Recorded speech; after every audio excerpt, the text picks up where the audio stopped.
This is a marshy lake, stagnant fresh water, often foul-smelling, seemingly a lifeless place of decay. Yet within a single drop of this exists an unsuspected world of microscopic life. Thousands of tiny organisms swarm together. All belong to a group of living things called protists. An entire world of protists can be little larger than the head of a pin, yet each speck within the drop is a separate living entity that performs all the basic functions of life.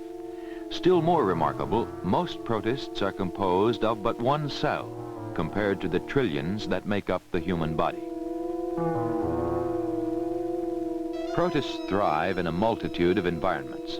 There are over 50,000 living species known, including some which probably are living within your own digestive tract at this very moment. The population of protists is far larger than that of all other living organisms combined. In their uncounted billions, they are a basic food supply on which other animals, from insects to whales, rely for survival. These are swarming euglena, a common type with a strange physiology. They are part animal and part plant. Like plants, they draw energy from sunlight through photosynthesis. When in sunny waters near the surface, they are often so numerous that they make an entire pond appear to be green. Typically, protists are highly active. When conditions are favorable, they will consume a quantity of food exceeding their body weight every few days. Protists are generally classified according to their means of locomotion. Euglena employs a whip-like flagellum, which serves as a kind of propeller that moves it through the water.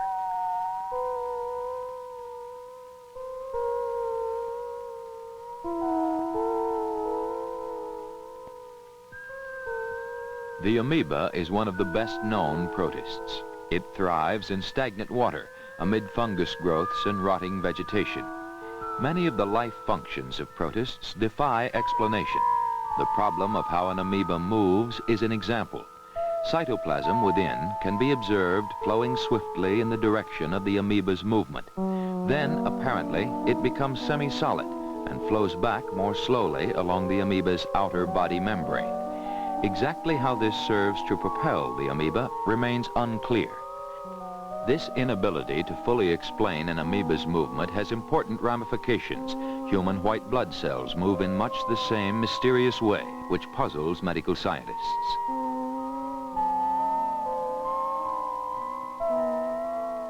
Although the amoeba constantly changes shape, its inner anatomy remains defined, the nucleus and crystal structures whose function is not fully understood.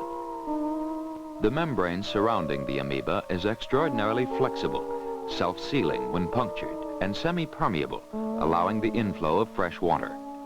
Bubble-like vacuoles within the amoeba's body collect and discharge excess water and wastes, thus regulating the animal's density and buoyance. When the vacuoles rupture, excess material is expelled.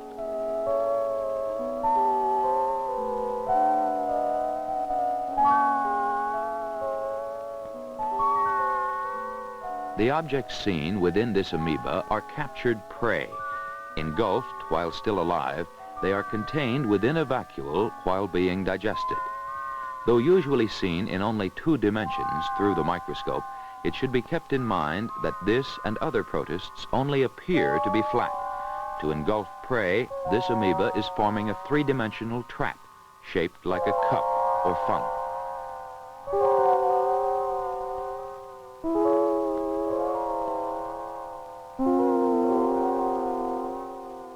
In comparison with a needle's eye, the amoeba is quite large. Many other protists are far smaller.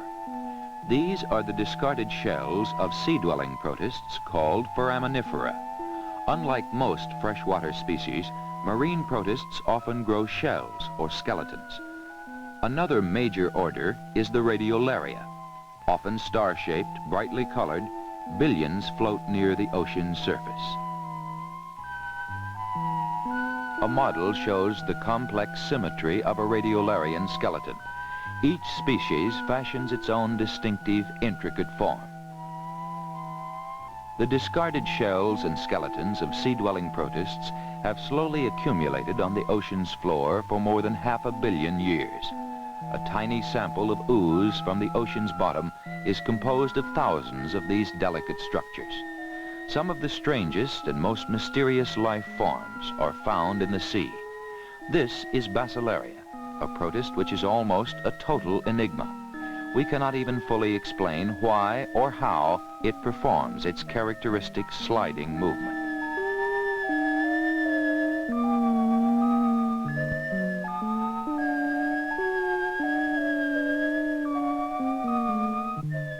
Paramecium belong to the class of protists called ciliates. They are efficient scavengers, very numerous, but so small that hundreds could pass through a needle's eye at one time. Great paramecious swarms tend to appear in fresh water when food is abundant. They may persist for only a week or so, but still have a great impact on the ecology of swamps and ponds.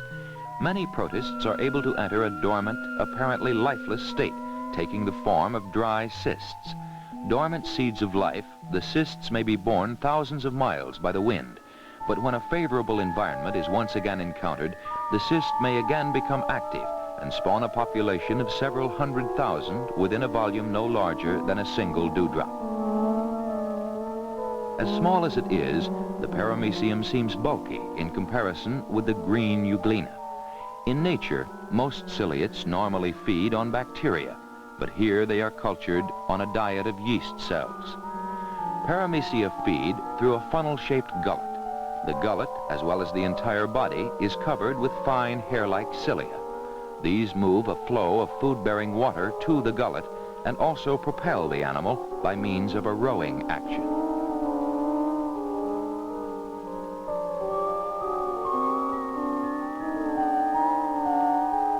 Paramecium is not as rigid as it seems, being capable of squeezing through narrow apertures in constant quest of nourishment. In a controlled experiment, the digestive process of paramecia can be dramatically illustrated. This population is being fed yeast cells stained with a vivid red dye. Within an hour or so, the paramecia are packed with the red yeast. Gradually, the red color will fade as the process of acid digestion within the paramecium breaks down the yeast, the same basic process as found in human digestion.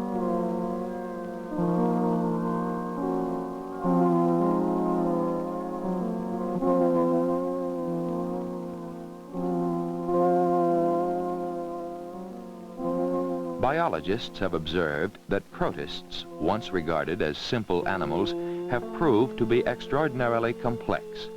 Most protists consist of only one cell, which performs all the functions necessary to maintain life. They have served to demonstrate the remarkable potential of a single cell.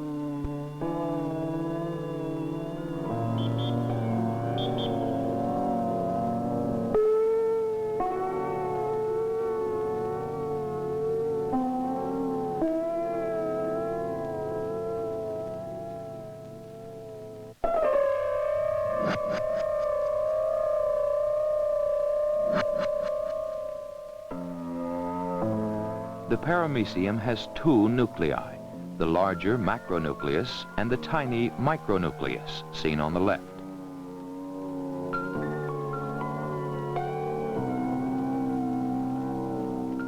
A paramecium beginning to divide, the reproductive process called binary fission. First, the internal organelles duplicate and become two, the gullet, vacuoles, and the nuclei themselves. Eventually, the whole body will divide into two individuals. This process of multiplication can occur as often as once every 8 hours. It has been calculated that if paramecia divided at this rate for only 113 days, the resulting mass of organisms of the Earth itself. Quite beyond calculation is the immense role paramecia and other protists play in controlling bacterial populations, forming the basis of food chains vital to human nutrition.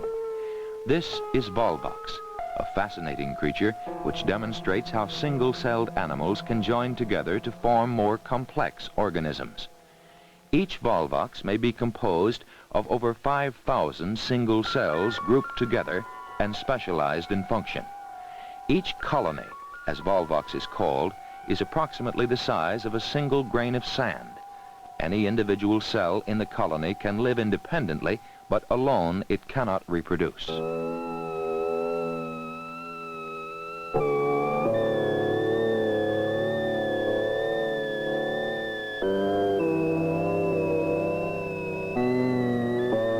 So-called daughter colonies form within their parents. Eventually, these new colonies take up almost all the space within the parental sphere.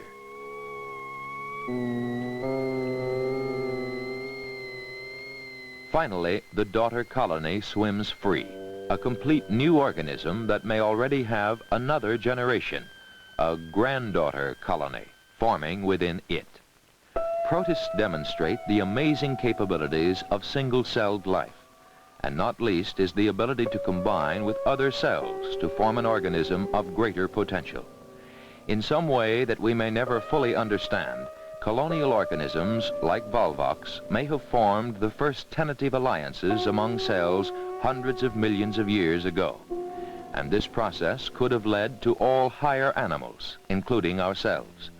All the cells of our body are interdependent, yet probably none could exist if single-celled organisms like protists had not evolved long ago in the primordial seas.